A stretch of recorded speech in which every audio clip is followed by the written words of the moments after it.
Good day, friends. I want to start out by mentioning that this episode is sponsored by Autoimmune Resolution. When it comes to your healing, have you already tried all the things outside yourself? Like nutrition, supplements, detox, and more. Maybe you feel like these things have helped you to a point, but then you hit a plateau and you still end up with symptoms like persistent fatigue, anxiety, digestive issues, or even skin issues and more. This is when it becomes even more vital to access your power within. Your symptoms are not signs that you are irreparably broken. They are messages about the specific areas of your life that still need your attention. And when you can learn to speak your body's language, you can break that cycle of fear and take back your life from chronic illness and autoimmune disease. You have the power to create a life that you don't need to heal from. To learn more, visit autoimmuneresolution.com. And if you haven't already done so, make sure to check out episode number 76 with Catherine Hausch, the creator of Autoimmune Resolution. And welcome to our Power is Within. It's a weekly podcast to inspire you to take your power back and realize that you are the healer that you've been looking for all along. We are capable of healing in mind, in body, and in soul. If you do remember, last week's episode challenge was to tap into your inner creative and write a haiku. And we kept the rules really simple. We just focused on the 3 lines and the syllables, being 5 on the first line, 7 on the second line, and 5 on the last line. No specific topics.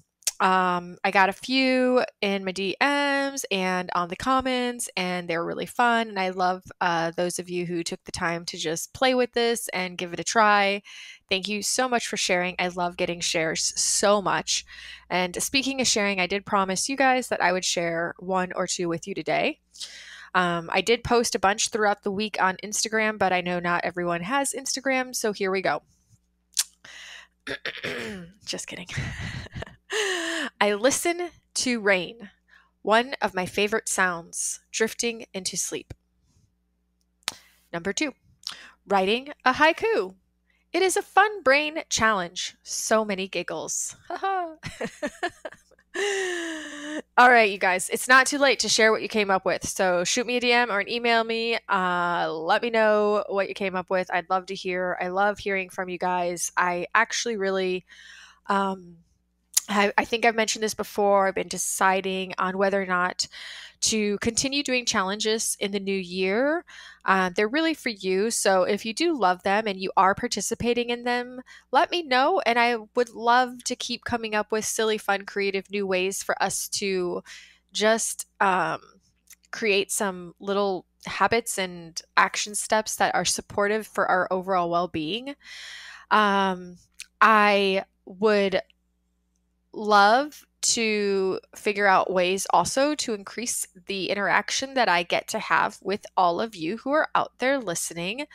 Something I've considered doing is giving a private Facebook group a try where you can join and we can have a safe space to share how our challenges went for us, or ask questions, or we can make suggestions, whether that's for future topics or future guests, or you can even submit specific questions that you have for specific guests that will be on the show in the future. So if this is something that you would like to join me in, there will be a link in the show notes, so please click it today and join me. As for now, while we are still doing the weekly challenges, I'm going to have this week's challenge align with the episode, which you will shortly understand why. And that is to pick a song that is truly medicinal for you and make a commitment to listen to your song every day. 1 time, 10 times, whatever feels right for you. Just sing along. You can dance if you want, or you can even just lay there, close your eyes, and let the medicine soak in. As always, if you do have a favorite song and want to share it, I would love to hear it, because who knows, maybe it will be medicine for me too. So once again, send a message. Let me know what your song is, or take a video of yourself listening to the song or dancing to the song and post it on your favorite social media platform. So, our guest today is here to actually share his story. Love the testimonials and the recovery stories. Matthew Wade is our guest. He is a musician, an artist, a writer, a husband, a father, and so much more. Matthew, early on in his life, experienced the onset of a weightlifting injury in his early 20s. And what should have healed in a reasonable time frame so that he could go back to living his life as normal ended up lingering for years, even getting worse, to the point that it became very consuming for him and reduced his quality of life drastically, even impacting his mental state, as so many of us have experienced, right? However, at one point, several years into this experience, Matthew was introduced to a spiritual practice from his brother that would forever change his life and his pain, and he shares that story with us today. Matthew is a huge believer in things happening for a reason and always being in right timing, and he is now a musician with several albums and some really great tunes.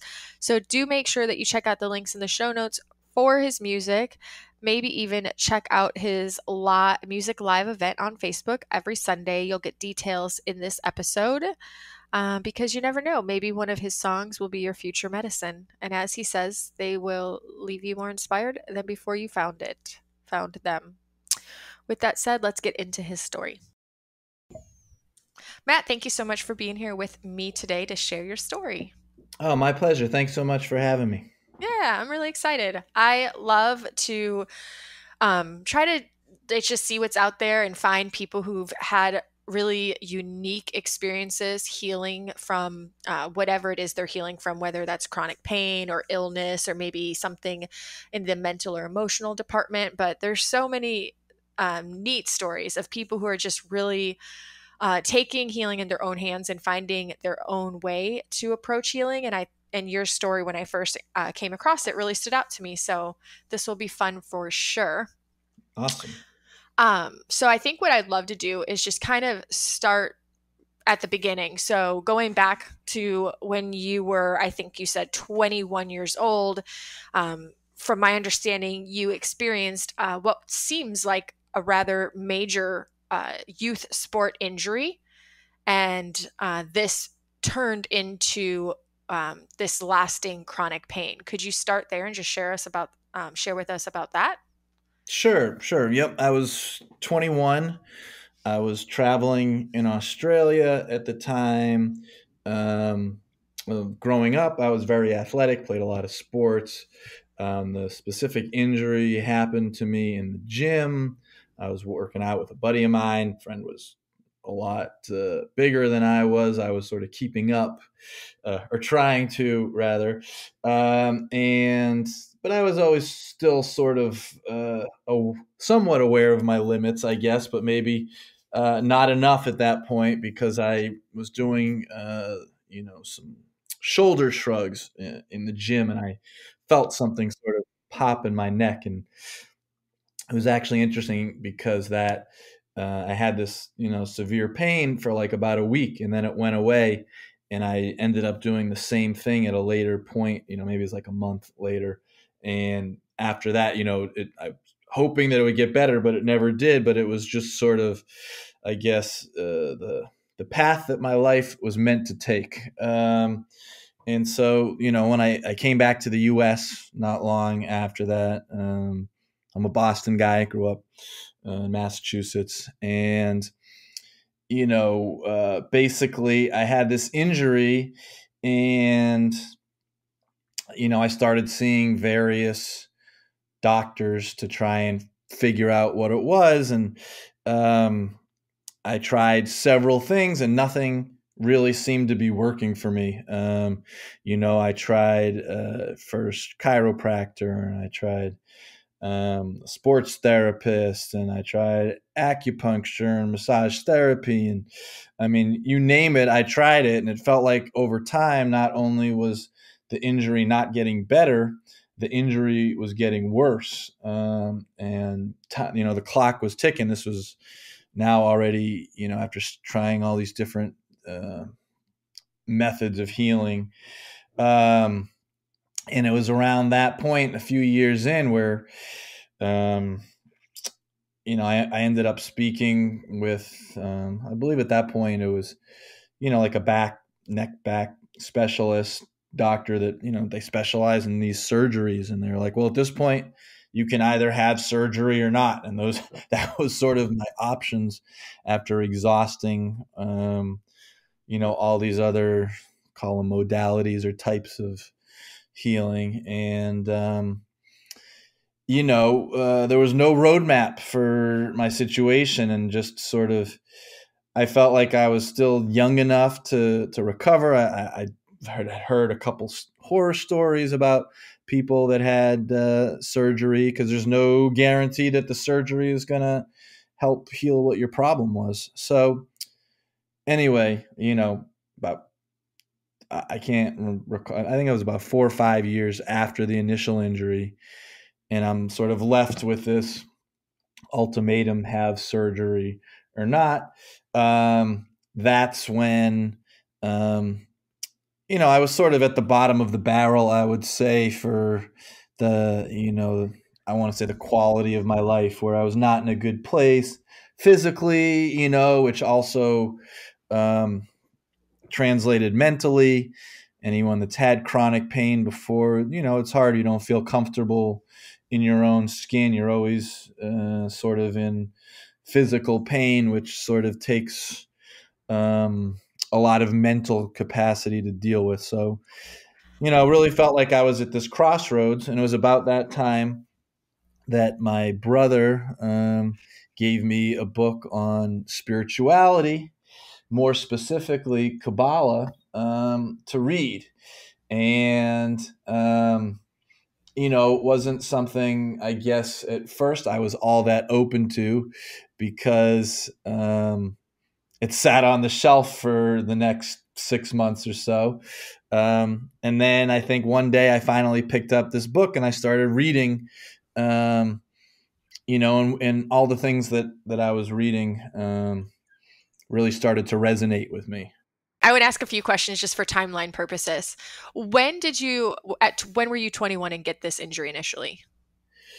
Oh man. So I believe that was in 2001. Oh, that was a long time ago. Okay. Yes. So back all the way in 2001. And now, did you ever actually, in all of these attempts to go to all these different doctors, did you ever get an official diagnosis of what was wrong?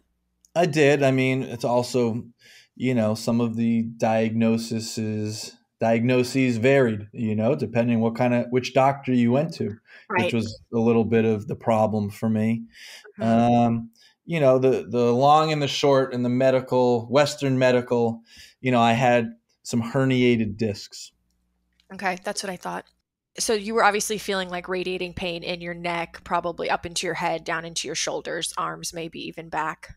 Yeah, all of it. Not, I mean, it was resonating through my whole body, and that became part of the issue, where it wasn't just centralized pain where those discs are. It was sort of showing up all over the body. Hmm.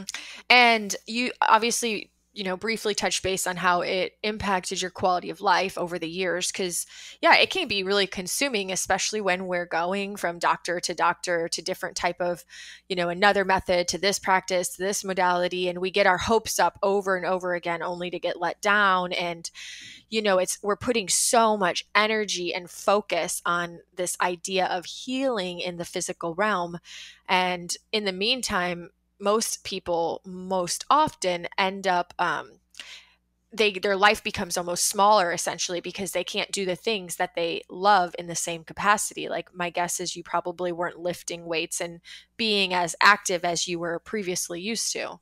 Correct. Did you get to find relief in any form of exercise at that time, or were you pretty much just like almost afraid of exercise?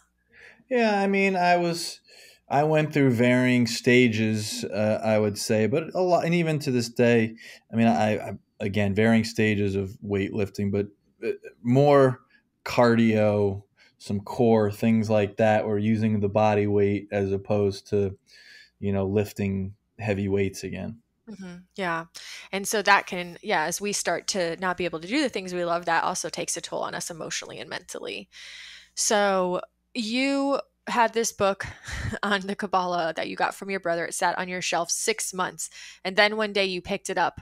Um, just out of curiosity, did you feel like it was just when you were meant to pick it up? I mean, I feel like all the time I throw books down and I leave them sit there. And then there's just comes a day, and for whatever reason, it's in the front of my mind. And I'm like, oh, I'm going to start reading this finally. And when I do, almost always, I'm like, oh, I was totally supposed to read this right now. Like it was like more the right timing. I think so. I do believe that everything happens for a reason, Mhm. and that, you know, timing's everything, as they say. So Yeah. it definitely, I think, plays a role, no doubt. Yeah. Yeah. Okay. So you're a little skeptical, but you're reading this book and some things start to stand out to you or make sense for you. So what next? How did this book become a catalyst for you to express healing? Yeah. So the next sort of step for me was, after I read that book and I started reading some other spiritual books, and, my brother suggested, well, why don't you come in and meet with a teacher? And I really had no desire to do that at the time. And so that offer probably sat on the table for, another 6 months or period of time. And then one day I decided to go meet with the teacher, and it changed my life. He said to me, what if I told you if you took a class that your injury would get 10% better? Would you do it? And that's sort of the long and the short of the discussion. It was, more profound than that. But I said, for sure, 10% increase when you're not feeling good. To me, that felt like a win at the time. And, so I took a class, and I realized, while I'm taking this class, that I think a lot of my overall thinking was shaped by other people, maybe Western society, and just that I was sort of limiting myself in terms of my thinking. And um, over time, I continued to take more classes, and it led me to see an alternative type of doctor, a neuromuscular massage therapist. And I started seeing this guy, and he'd be working, on healing my body as well as my mind. And over time, I started to see improvements. So it was, again, sort of the timing of something, and like one thing leading to the next. And also as a result of, in my opinion, putting effort into, and consciousness, if you will, into these things that I wanted, and areas that I wanted to see improvement. All areas of your life. Yeah, I mean, well, in areas that I wanted to see improvement, and also, partially in my understanding, and studying of spirituality, realizing that, sometimes the work that we do, that we want to see in one area, might not translate into that area, but can translate into another area of our life.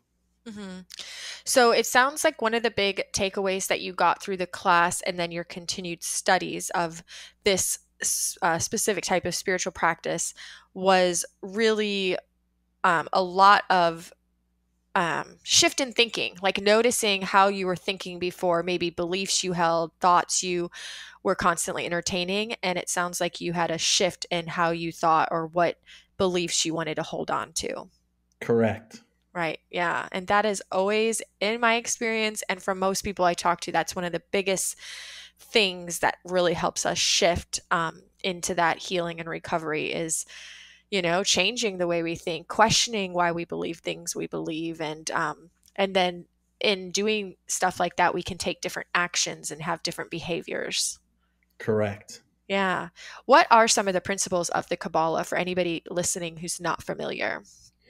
Um, Different people might interpret it a little differently, and I'm not a teacher, mind you, but my limited understanding of it basically is, it's improving the desire to receive for the self alone, or rather transforming the desire to receive for the self alone into the desire to receive for the sake of sharing. So basically, overall, your intention behind thing is not just for the self alone, but it's really for everyone to benefit, not just yourself.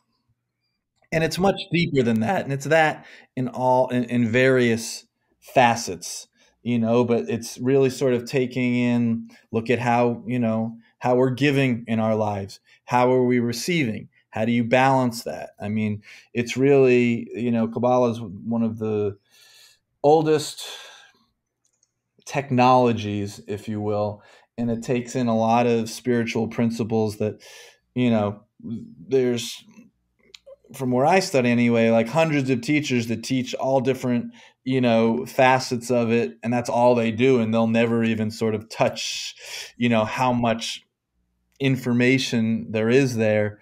So it's really something that if someone's interested in, I'd suggest the book that I started with was called The Power of Kabbalah, and that really changed my life. And it's really digestible in that it's like sort of, you know, chapters, like 2 or 3 pages per chapter of specific concepts. And it's just really well laid out in sort of layman's terms, and easily digestible. And to me, it was fascinating. And, I found that once I started applying a lot of these principles to my life, I saw major shifts. Hmm. Let's talk about that because I was literally just going to ask you and say we often can learn, oh, this way of thinking might not be productive, or this way of acting, or maybe those beliefs aren't serving me, and maybe I need to like let these old beliefs go and fill my heart with new ones. Like, the belief I'm not worthy might not serve me. So can I replace it with a belief that I am worthy?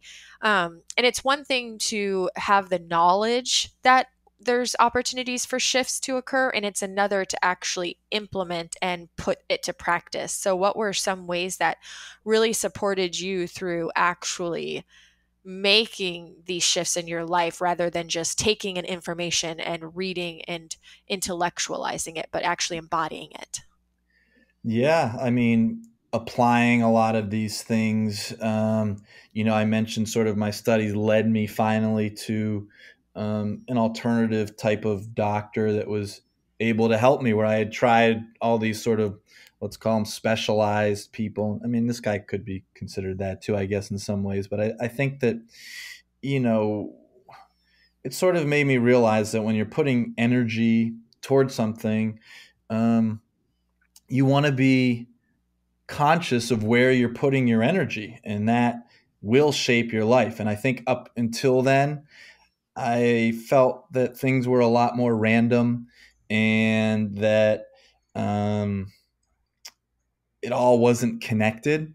And so it wasn't until I sort of, I guess, started doing this work and seeing things shift in my life that I started to see results. And like a big one of those, is my love for music, which is, I think, kind of how we found one another.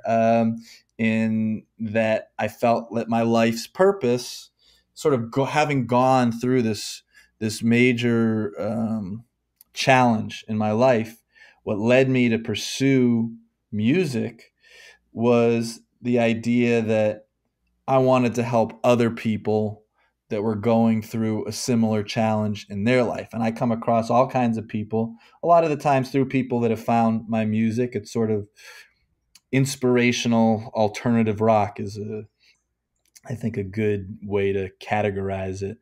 Um, and just realized that a lot of people that were turned on to my music had something going on in their lives, whatever that challenge may be, whether it might be cancer, or, maybe a kid that was bullied, or something that had led them to find the music, and they, it resonated with them. And so, in a big picture sense, I sort of realized that my purpose, I think all of this happened to me because it was really my purpose to help others that were going through this same challenge. Um, and I sort of came to the conclusion, from our biggest challenges also come our biggest blessings, and so it was really, now I sort of look at it, even though it was the hardest challenge of my life, and it still challenges me on a daily basis. It's not something that I've completely recovered from or outgrown, or I still have physical ailments and things, pain, chronic pain, physical pain, but it's so much more manageable, and I'm able to compartmentalize in some ways. And in some ways, I just kind of, in my belief system and thinking too, that, I feel sort of the pain sometimes is also manifested through, I don't know, discomfort, stress, all these things can bring about pain in different ways. And when you sort of figure out maybe some of your own um, triggers or things, you can work on those internally. But to me, I feel like with my injury, and everyone might have a different experience. I think that's probably to the heart of what you're doing, is that everyone's experiences are different. But to me, it was really putting a lot of work, conscious effort and work into healing, um, and following my own path, not necessarily following the path that someone else was thought was the best for me, because in the end it was my life and I had to live with the the consequences and the outcome. Right. Okay. Just I have like so many questions I could ask, but let's start here. You just said it. You said to not follow, like to follow your own path rather than the path somebody else wanted you to follow. And you mentioned that this shift and this introduction and you like immersing yourself into more of a spiritual practice in life, and making these changes and then seeing things shift in your life led you to your ultimate path and purpose of inspiring and helping others through music. Hmm. Did you think prior to all this that you were on a trajectory towards a different path? Like, did you have other things in mind? Did you ever before all this think you were going to be a musician? Well, I think I always had a passion for it, and I loved music. Um, and part of my thinking, maybe prior to, was that I never felt like I was good enough. And Mm, maybe even to this day, I still am not where I want to be musically. But I think that became part of the understanding, and that all of life is a learning process and a growth process. And I think I was someone that kind of wanted to get to the top of the mountain, so to speak, and go from A to Z, and wasn't enjoying the ride, so to speak. Or in that reference, it would be, wasn't enjoying the climb, just wanting to like accomplish things and be on to the next. And so I think I just started to realize that there's a lot more involved in the process and enjoying the process. And can you remind me what the original question was? I feel like I had a larger point. yes. I was asking if you were on a different trajectory. Like, were Oh, you, prior to the injury, actually thinking that you were going to have a different kind of career and moving in a different direction? yeah, I think that it helps strengthen my beliefs in myself, and that and in my spiritual work and studying, that I needed to figure out what directions um, I wanted to take, and where I felt my life going, and following that inner voice inside that we all have, that sometimes we might not listen to. And so I think it turned that up, and sort of turned down some of the outside noise. Mm-hmm. Yeah, I was just thinking, like, we have that internal voice that's like that soul guidance. And a lot of times we don't listen to that because there's so much other noise. And that noise could be outside noise, and it could be all those wounded inner child voices, the no, you're not good enough, no, we can't, that's too scary, no, we're afraid, no, what if we fail, what if we fall, Yep. and just learning how to have the courage to step into it and take yourself to that next level despite all those the fears or the worries or the what ifs. Absolutely. Yeah, that's really awesome. And what's I wanted to point out something that's really neat. So, in my experience of having now communicated with so many people who've encountered chronic pain or chronic illness in their life, what happens is I think many people get to a point where they see this as like a gift or a blessing in some capacity because of what it leads us into. And many people actually just want to help others because they're like, if I went through this, it has to be for a bigger purpose than just me, like, so Hmm. a lot of people um, often become coaches and then, or maybe spiritual teachers, and they almost kind of become maybe what really supported them in a sense. Like maybe, Hmm. if you were to become start studying the Kabbalah even more in more depth and become like a teacher, a spiritual teacher of the Kabbalah. Hmm. So we see that a lot of people who become health coaches, chronic pain coaches, things like that. I think it's really cool how you saw this opportunity in a very unique and different way. Like you weren't like, oh, I need to go be a Kabbalah teacher now. It was more like, hey, this is how I can actually transform my passion and use that to still support and help other people who are going through similar challenges in life. That's really awesome.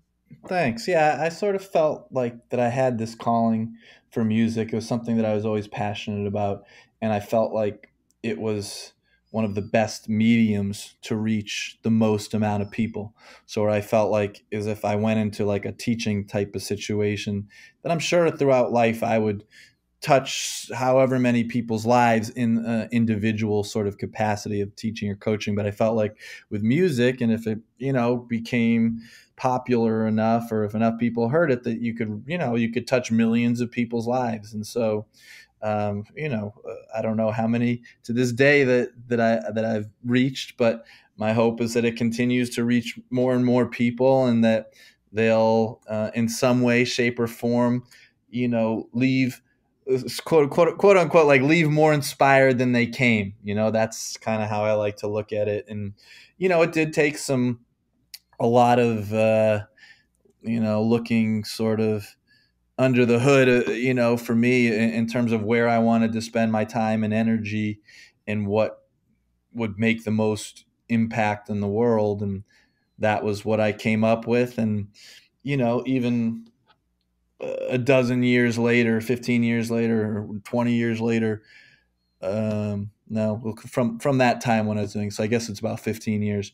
It's evolving, it's changing. It's not oh, I'm not always 100% sure what the next move is, but I try and listen to my instincts and feel where I'm being called to spend my energy, and what might be of the most service to others. And try and move forward in a way that feels like I'm doing just that. Yeah. Do you, as I hear you say all this, like you really try to focus on where you want to spend your focus and your energy. Would you say that that's how you used to think when you were 19, 20, and 21 before all this happened? Or was this ability to really look inward and just be intuitive really a result of the spiritual journey that you've been on?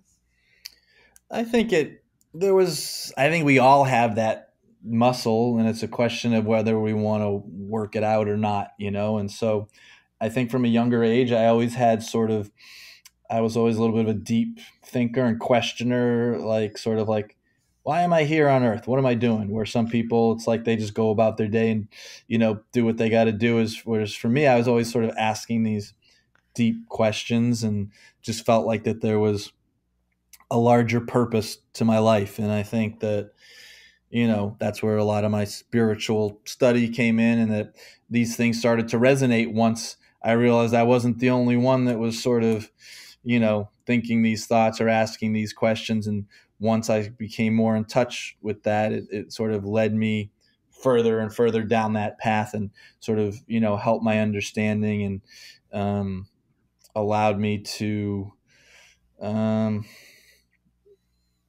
I don't know, grasp or comprehend more and more, sort of the deeper, or, further down the rabbit hole I went.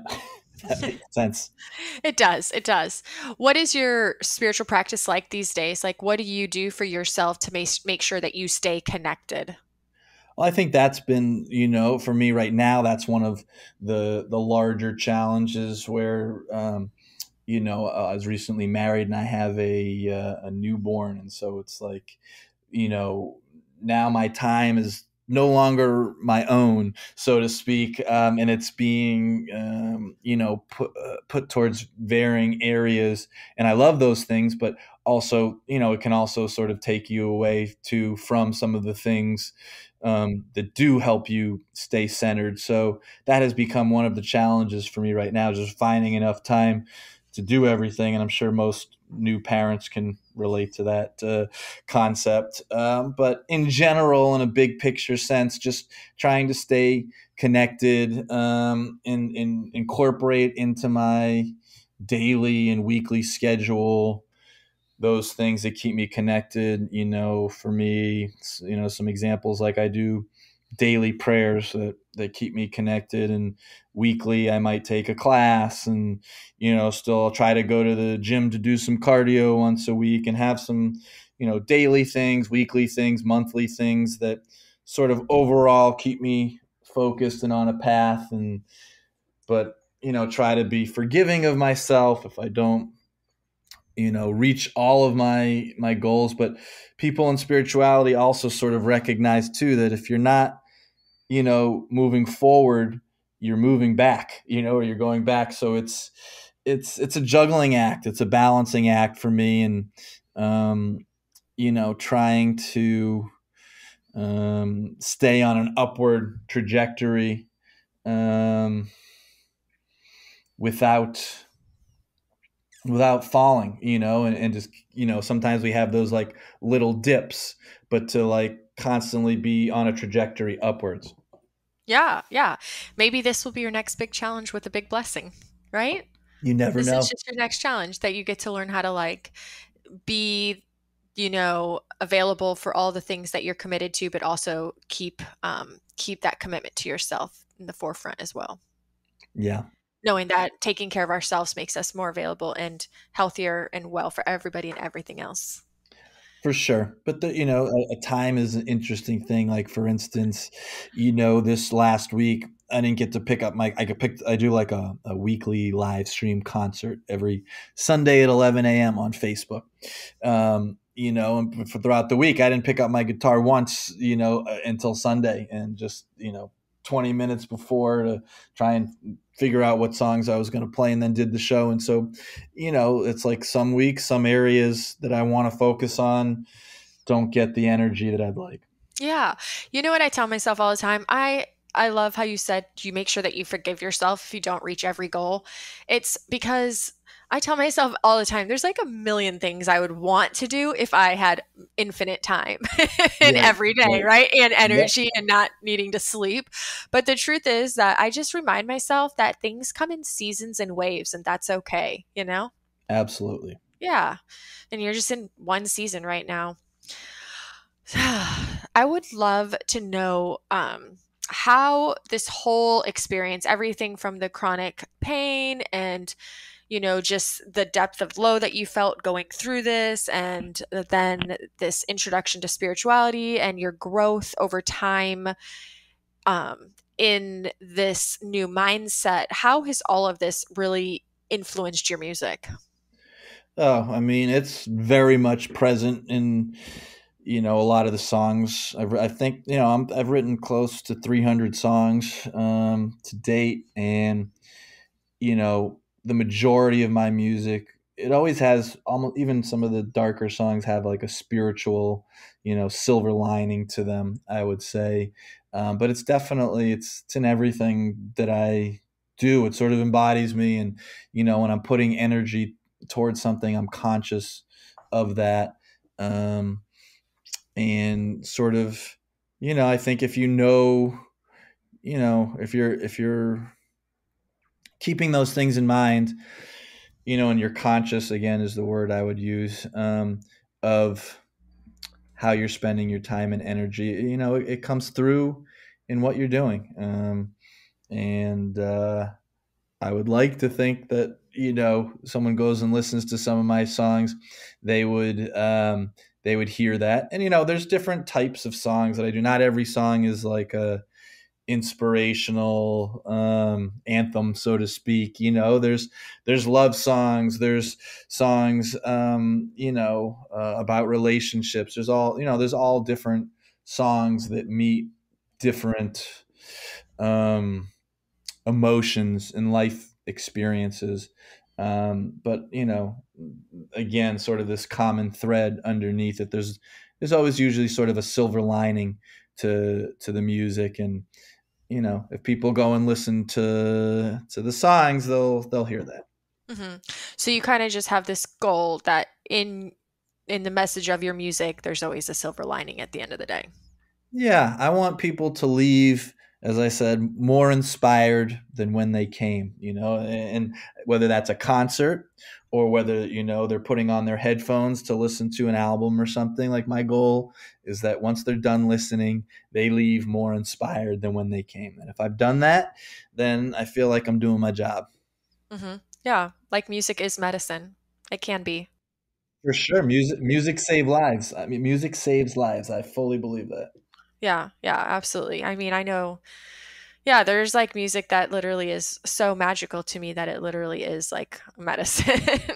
It is. People Yeah. people need inspiration in their lives, and for some people, I think music is medicine, and I Mhm. think that's why, I chose that medium all those years ago and felt that I could impact the most people through music. And so, you know, uh, it's am I impacting as many people as I want on a daily basis? Maybe not. Am I impacting more people than I thought I could? Probably. I don't know. It's these are some bigger picture questions, I guess. But I truly believe that, at least that I'm on my path, and um, that it all happened for a reason, to get me sort of to this place, and to hopefully, make as positive an impact on the world as I can. I do the best I can. I'm not perfect by any means, and I think that every person's experience is different. I can just share my own. Yeah, yeah.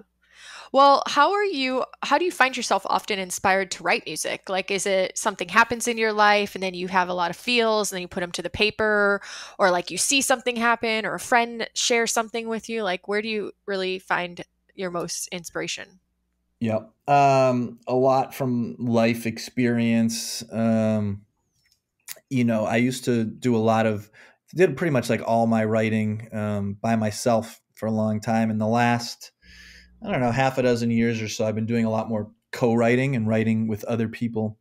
And I found a lot of inspiration through the collaboration process. And sort of like I mentioned earlier, it's like I started working that muscle more. And the more that I've done that, I sort of have found some things that work well for me, where, if I get inspired, um, that's great. You get that added inspiration, like, for myself, listening to music or watching movies or seeing art or something like that. Or just, sometimes ideas just pop into my head, where, you'd be lying there on the couch or sitting there and like, oh, I better write that down before I forget, type of thing.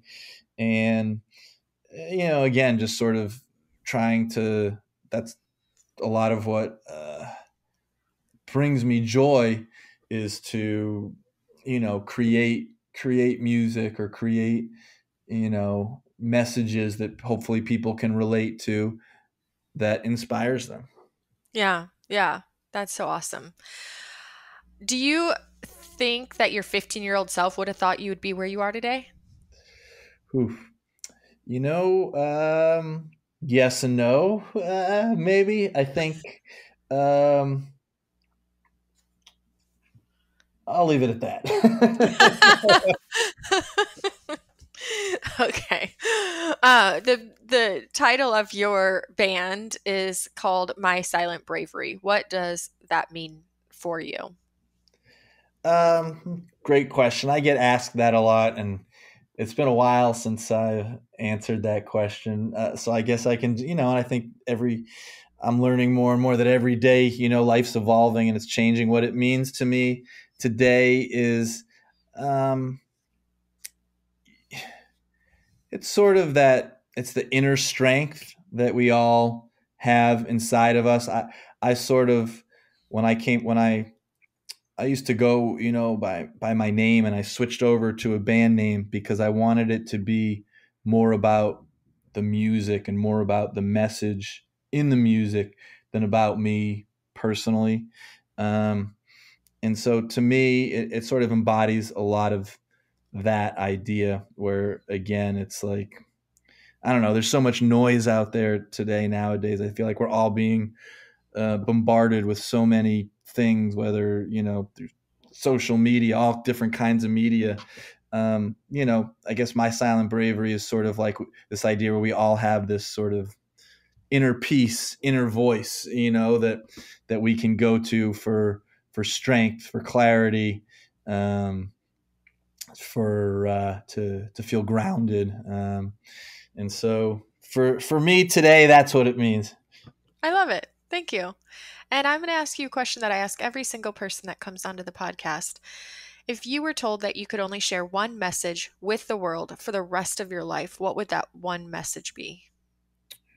Whew, that's a good question. I would say one of the messages that I shared earlier, that from your biggest challenges can also come your biggest blessings. Mhm. I love that. That is so true in my own experience. How can people connect with you? You said that you do a Facebook live on Yep. Sunday mornings. Every Sunday at 11 a.m. Eastern, Mhm. facebook.com/My Silent Bravery. I do an hour free live stream concert where I share the songs acoustically and connect with fans and share stories behind the songs and play the songs. And um, it's a lot of fun for me and for people that join. And again, it's free every Sunday at 11 on Facebook, a.m. Eastern. How else can people connect with you?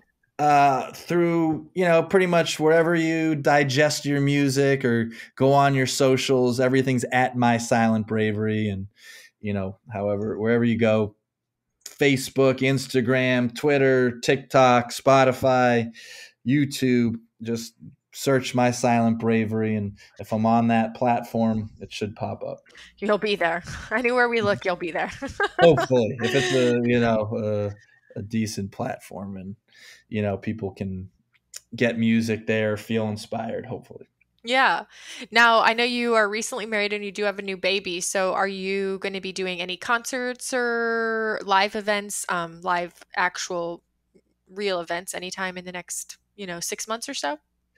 I'd say anything's possible. Right now, I've been more focused on, doing the live streams because um, it's easier from from my home studio at present with a newborn.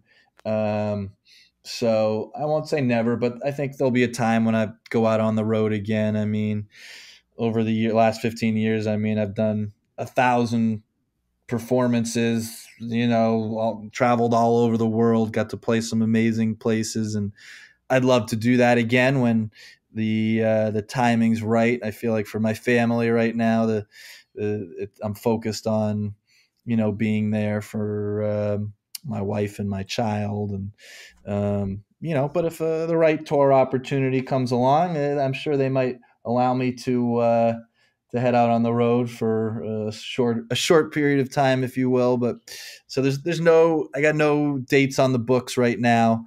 But when I'm ready, I do hope to get back on the road for sure. That's awesome. It'll probably happen in right timing, just like you said. Absolutely.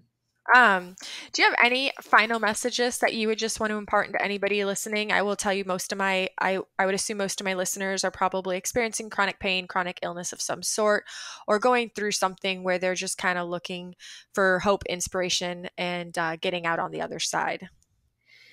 Yeah, I just say that, keep pushing forward, keep working hard on yourself, keep believing that change is possible because it is. Um, Try and tell yourself those positive thoughts, tap in to that quiet inner voice we were talking about earlier. And having belief is really important in wanting to change, because if you don't believe that you can change, then you won't, because you don't believe it. So it's really important to believe that you can change, and then continue to fight the good fight. I mean, uh, I I believe in you, and I believe in all of us. I believe in a higher power, and um, you're not alone. We're all going through challenges on a daily basis. They're just different ones, and hopefully at some point you'll tune in. You can check out my music, which hopefully will leave you more inspired than where it found you. Thank you so much. And thank you for being here and sharing your story and your message. And thanks for doing what you do and for having the courage to pursue your passion and your purpose, because the more people that are living in their truth, I just think it helps contribute to the overall well being of everybody on the planet. So, yeah, thanks for sharing your gift with people and giving them something to lean into. And I appreciate you. Oh, my pleasure. Thank you so much for having me. This was a lot of fun, but it was also, we got into some deep stuff. So, but it was a very positive experience, and I appreciate you having me, and hopefully, it's my belief too that if I affect one person, by listening to this, then the energy was not lost. Absolutely. All right, you guys, that's a wrap. My hope every episode is that you are inspired in some way that healing is possible, that you might have new ideas or action steps that you can take to make the next shift in your life in a positive, healing direction. If you enjoyed today's episode and feel that there is a friend or family member who would also benefit from hearing Matthew's story, please share this episode with them, or you can always share it on your social media platforms. Let's spread the message of possibility together. Let that musical medicine soak in this week, and until next time, make the week great.